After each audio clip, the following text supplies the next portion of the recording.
The cop. Guilt is usually associated with criminals. So is a bad conscience. That's why policeman Kenny Cogan was startled one day to learn that his precinct buddy, Patrolman Harry Borden, had a conscience he couldn't live with. A bad conscience. You have a bad conscience? For Pete's sake, Harry, over what? You wouldn't harm a fly. I know, Kenny. That's why I'm haunted. Why I can't sleep nights. I'm not out to hurt anybody, but I killed an innocent man.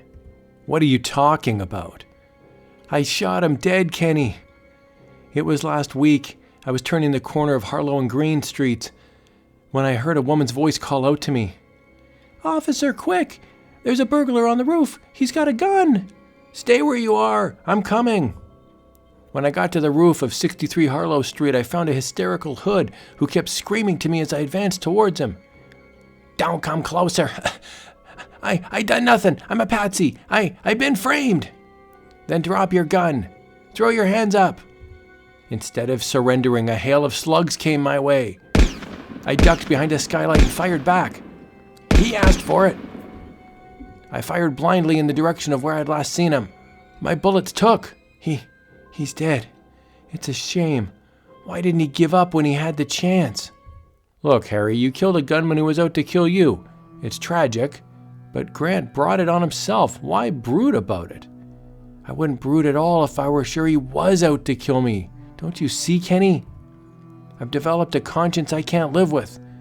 Was he telling the truth? Did I shoot an innocent man? I've got to know. I understand. Was he guilty of burglary or not?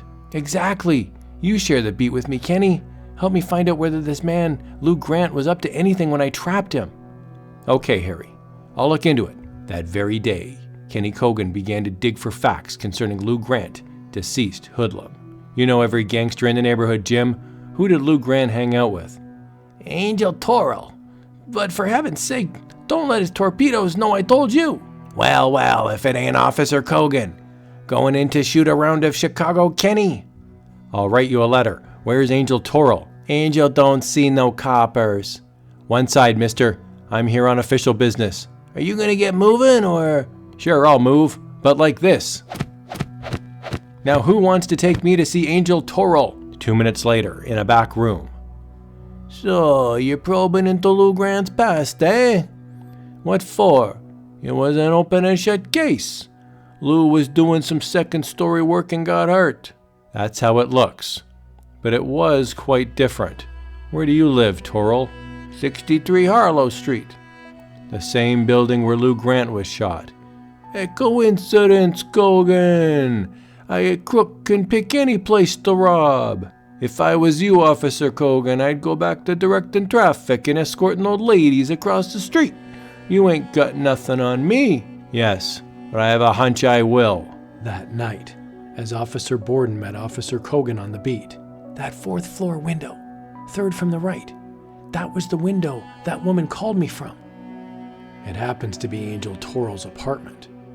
Did you ever see her before? No, she was in a shadow when I first heard her yelling. I didn't think of talking to her later. But Angel Toro isn't married. No, but Grant was. I saw Mrs. Grant at the morgue when she identified the body. Quite a hard-looking babe. Didn't even shed a tear. That's it. I'll drop in on the grieving widow tonight. That night, in an apartment house not far away. Look, Mr. Cop, I told you all I know about Lou's death, which is nothing. Now scram. Your phone, Mrs. Grant. I'll answer it for you. Kitty, this is Angel. I just got word the policy's going through. The double indemnity clause brings you to $50,000. Kitty, are you there? Angel Toro, a $50,000 insurance policy. Who was it? Did you hear me? I asked you. Who was it? The answer to a mystery. Good night, Mrs. Grant. The following morning. So you think there's a tie-up between Lou Grant's policy and his death? I'm positive of it. Kitty Grant strikes me as the kind of a girl who loves herself first, money second, and after that, maybe Angel Toro.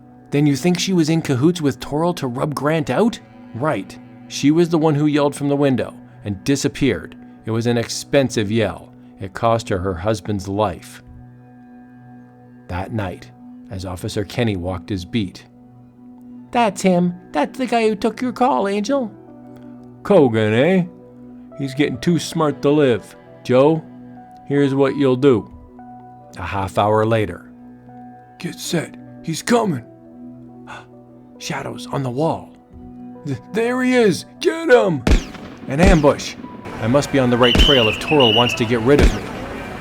Joe got it. Let's get out of here quick. Up the block. Oh. Where do you think you're going? Drop those guns. Don't shoot. We're throwing our guns away. Minutes later. It's a good thing I heard your whistle, Kenny. They might have gotten away. No one's getting away. Least of all Angel Toril. You're his hatchet men, aren't you? We ain't talking. You don't have to. Book him, Harry. I'm going to Toril's flat. Be careful. If he sicked these dogs on you, he'll shoot on sight. 5 minutes later. Raise him, Toril. You and Mrs. Grant aren't going to split Grant's insurance after all. Cogan! It was a slick little scheme, Toril, luring Grant to the roof, then calling the neighborhood cop to get him, while you shot Grant yourself to get the $50,000. Nice theory, Sherlock, but you won't live to pin it on me. Look behind you. You were right, Cogan. We were on that roof when the cop came up. In the dark, in the exchange of shots, the cop never knew it was us who plugged Grant. Now, who won't split that $50,000 policy? You won't. It's the cop we saw on the roof. Shoot him! Fire! Fire! The only fire you'll get, Toril, is the one they build under the hot seat. Take him, Harry. A half hour later. When you left those punks with us, Borden, why didn't you tell us about going after Toril? I was worried about Kenny, Sarge, but he got him. No, Harry. It was the conscience of a good cop who got him. Your conscience looked for justice, and justice was done.